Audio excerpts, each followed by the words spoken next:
தயவு பாகம் 24 நடராஜபதி மாலை திருவருட்பா ஆறாம் திருமுறை நடராஜபதி மாலை மூலமும் உரையும் உரை விளக்கம் அருளியவர் தயாநிதி சுவாமி சரவணானந்தா. திருச்சிற்றம்பலம். அருட்பெருஞ்சோதி அருட்பெருஞ்சோதி தனிப்பெருங்கருணை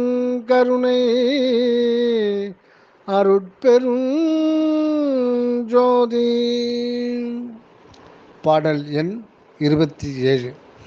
தயவு பேருற்ற உலகில் ஒரு சமயமத நெறியலாம்,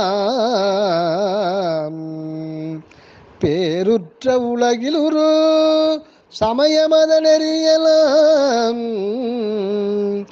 பேய்பிடிப்புற்ற பிச்சு பிள்ளை விளையாட்டு என உணர்ந்திடாது உயிர்கள் பல பேதமுற்று அங்குமிங்கோ போருற்று இறந்து வீண் போயினார், இன்னும் வீண் போகாதபடி விரைந்தே புனிதமுரு சுத்த சன்மார்க்க நெறிகாட்டி மெய்ப்பொருளினை உணர்த்தி எல்லாம் ஏறுற்ற சுகநிலை அடைந்திட புரிதினே என் பிள்ளையாதலாலே இவ்வேலை புரிய என்று இட்டனோ மனதில் வேறு என்னற்க என்ற குருவே, நீருற்ற ஒல்லிய நெருப்பே நெருப்பினுள் நிறைந்து இருளகற்றும் ஒளியே நிர்குணானந்த பரநாதாந்தவரை ஓங்கு நீதி நடராஜ பதியே, நீதி நடராஜ பதியே. பேருற்ற உலகிரு சமயமத நெறியலாம், பேய்பிடிப்புற்ற பிச்சு பிள்ளை விளையாட்டென உணர்ந்திடாது உயிர்கள் பல பேதமுற்று அங்கும் இங்கும் போருற்றிறந்து வீண் போயினார், இன்னும் வீண் போகாதபடி விரைந்தே விரைந்தே புனிதமுரு சுத்த சன்மார்க்க நெறிகாட்டி மெய்ப்பொருளினை உணர்த்தி, புனிதமுரு சுத்த சன்மார்க்க நெறிகாட்டி மெய்ப்பொருளினை உணர்த்தி எல்லாம் ஏறுற்ற சுகநிலை அடைந்திட புரிதி நீ என் பிள்ளையாதலாலே இவ்வேலை புரிக என்று இட்டனம் மனத்தினில் வேறு என்னற்க என்ற குருவே,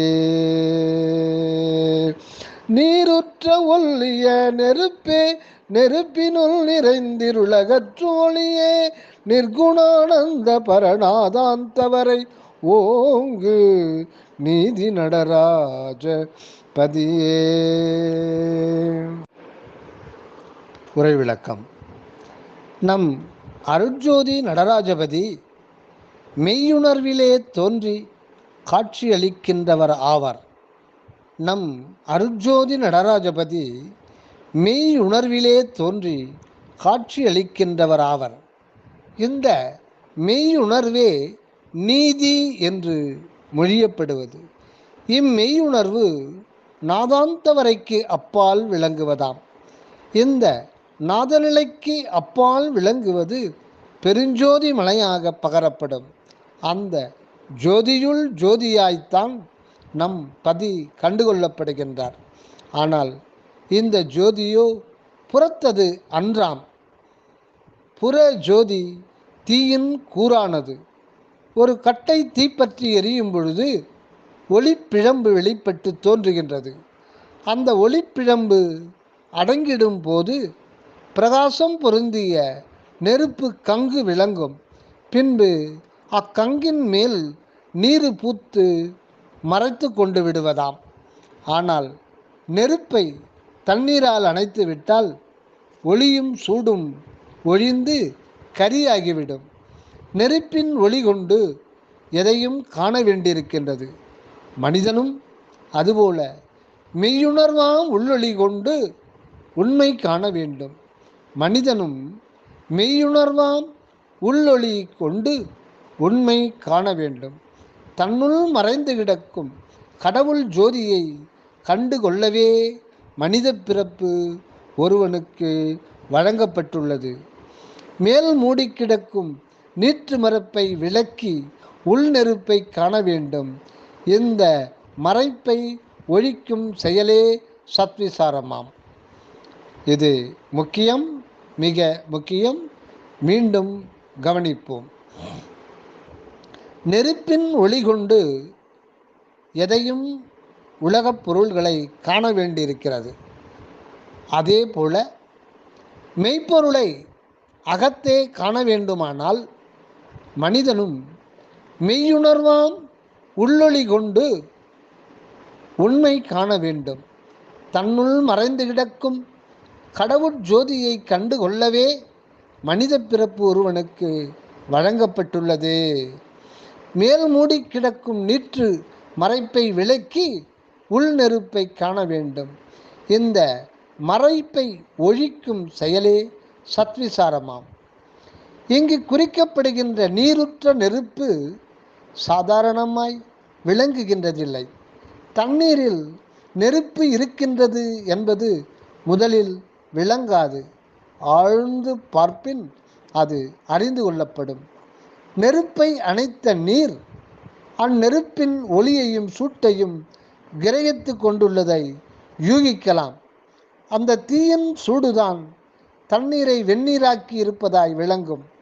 தண்ணீரில் தீயின் அம்சம் மறைந்துள்ளதை விஞ்ஞான ரீதியிலும் காண முடிகின்றது. நீர் மேகத்திலே தீ மின்னல் உண்டாகின்றது. நீரகமும் அதாவது ஹைட்ரஜன், பிராணவாயு அதாவது ஆக்சிஜனும் கலந்து தண்ணீராகும்போது சூடு பிறக்கின்றதை காண்கின்றோம்.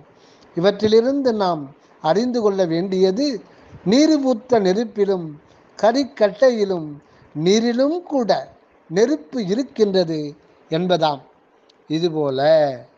இதுபோல இந்த மனித பிறப்பின் மாயா கண்ம வடிவிலே அருட்ஜோதி நெருப்பு மறைந்துள்ளது என்பதே ஆகும். இதுபோல இந்த மனித பிறப்பின் மாயா கண்ம வடிவிலே அருட்ஜோதி நெருப்பு மறைந்துள்ளது என்பதாம். புறநெருப்பை வெளிப்படுத்தி பிரகாசிக்கச் செய்தால் ஒளி விளங்குதல் போல் அகத்தே அருள் ஒளியை திருவருளாலே விளங்கச் செய்து கண்டுகொள்ள வேண்டுமாம். இதற்காகவே நம்முள் கடவுள் ஜோதி நிலவுகின்றது. அதனை அறிய வேண்டுதல் வேண்டாமை என்ற தன்மைகளை கடந்து நிர்குணமாய் ஒருமையுற்று நின்றால் நாதாந்தத்தே ஜோதிபதியின் காட்சி கிடைக்கும். அதனை அறிய வேண்டுதல் வேண்டாமை என்ற தன்மைகளை கடந்து நிர்குணமாய் ஒருமையுற்று நின்றால் நாதாந்தத்தே ஜோதிபதியின் காட்சி கிடைக்கும். சுத்த சன்மார்க்கத்தால் காண வேண்டிய ஒன்றே இதுவாகும். யோக காட்சியால் மெய்ப்பயன் உண்டாகாதாம். இதில்தான் நடராஜபதியின் உண்மை விளங்குவது.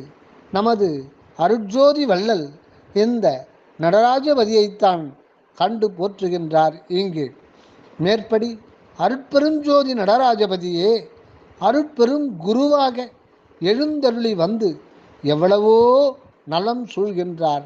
இவருக்கு இந்த உலகம் மிக பெரியதாக விளங்குகின்றது. இதனையே பேருற்ற உலகு என்ற அடையோடு குறித்துள்ளார். இதில் உள்ள இயற்கை பொருள்களும் தோற்றங்களும் உயிர்களும் செயல்களும் கண்டு கண்டு வியக்கின்றனர் மக்கள். இந்த மக்களும்தான் எத்தனை வகை தோற்றங்களோடும் எத்தனை வகை குணங்களோடும் எத்தனை வகை செயல்களோடும் விளங்குகின்றனர்.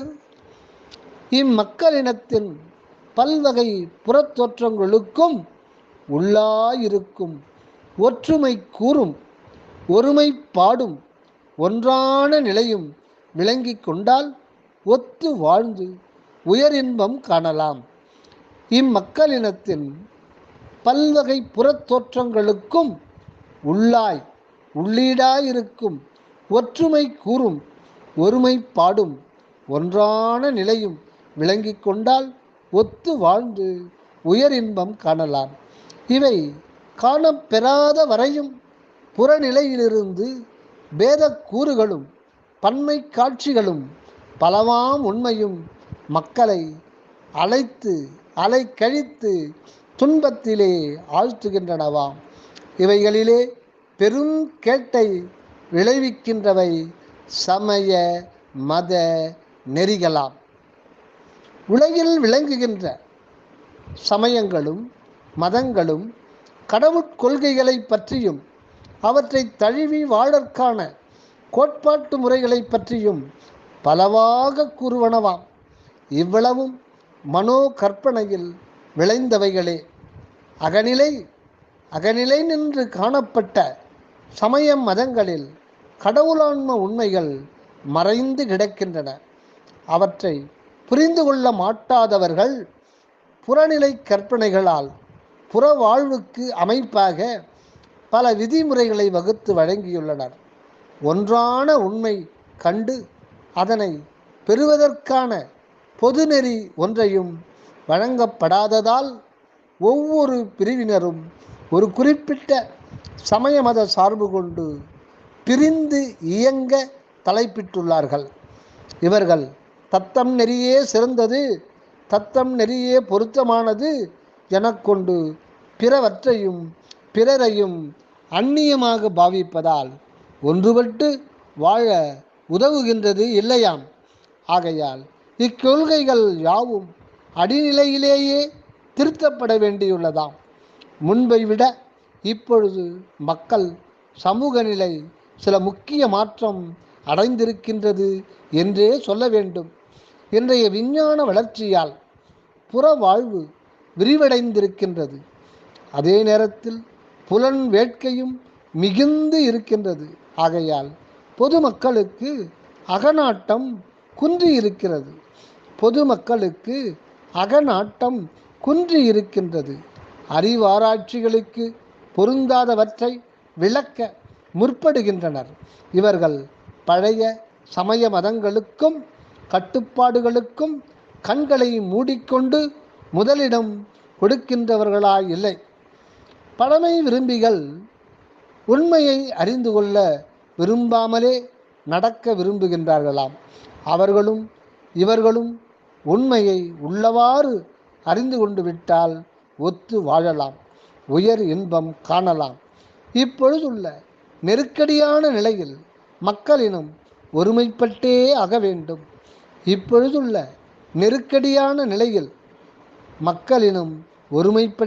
ஆக வேண்டும்.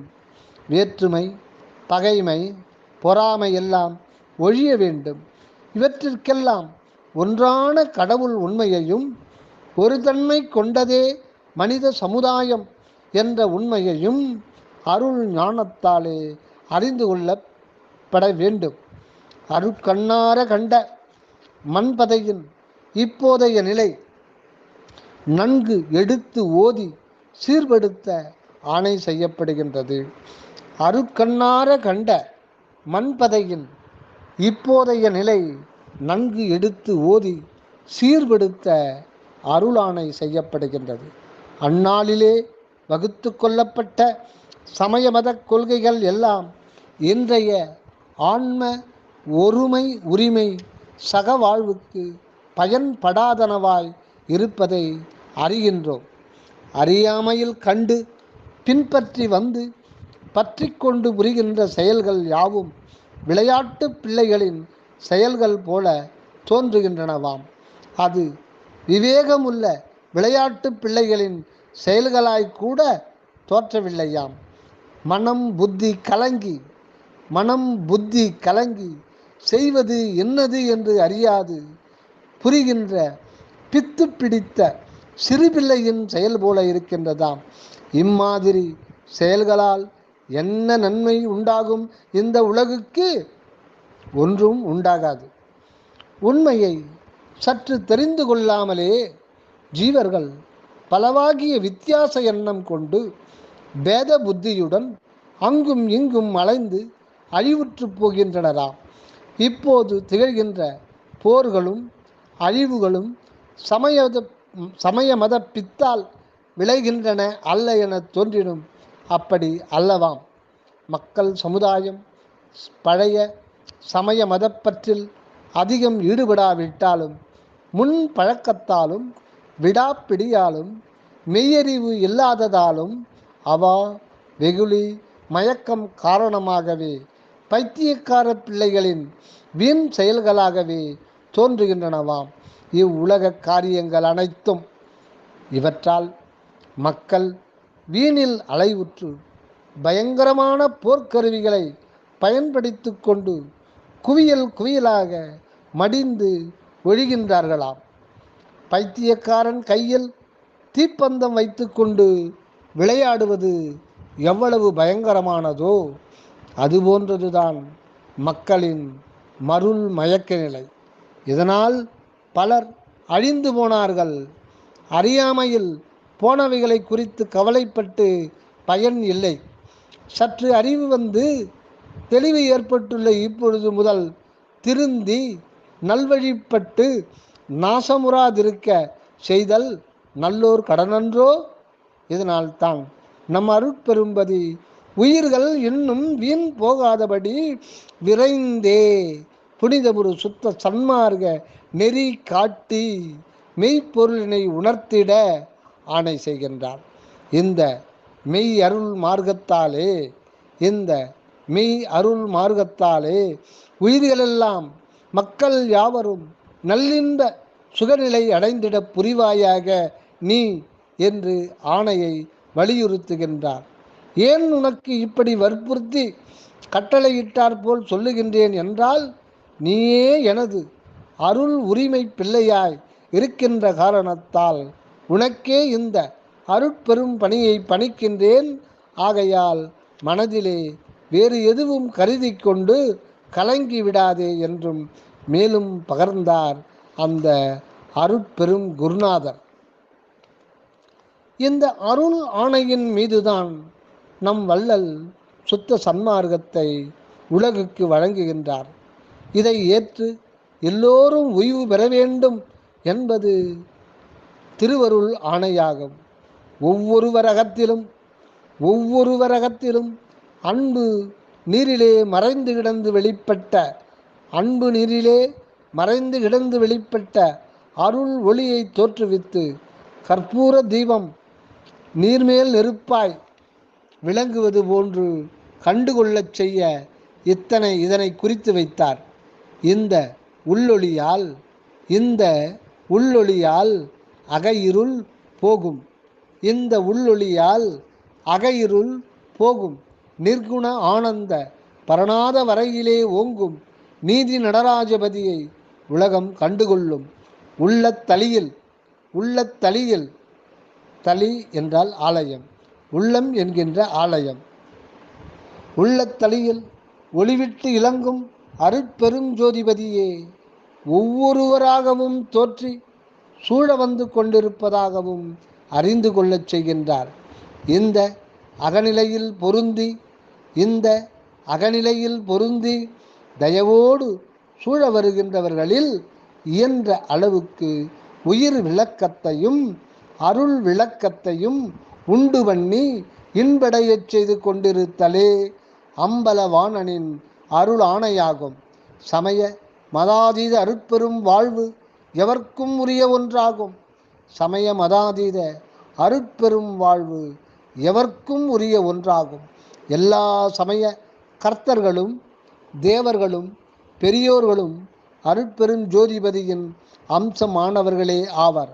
அவர்கள் எல்லோருமாயும் மற்ற எவருமாயும் எக்காலத்தும் விளங்குகின்றவர் நம் அகப்பெரும் அருள் ஒளிப்பதி ஒருவரே என்பதை திட்டமாக அறிந்து உள் நிலைத்தல் வேண்டும். பிறர் எவரிடத்தும் பற்று வைத்திடக்கூடாது. அப்படி செய்வதால் நாம் இதுவரை நம்பிக்கையோடு பற்று வைத்து போற்றி வந்த நம் தலைவரை விட்டுவிட்டவர்களாகிவிட மாட்டோம்.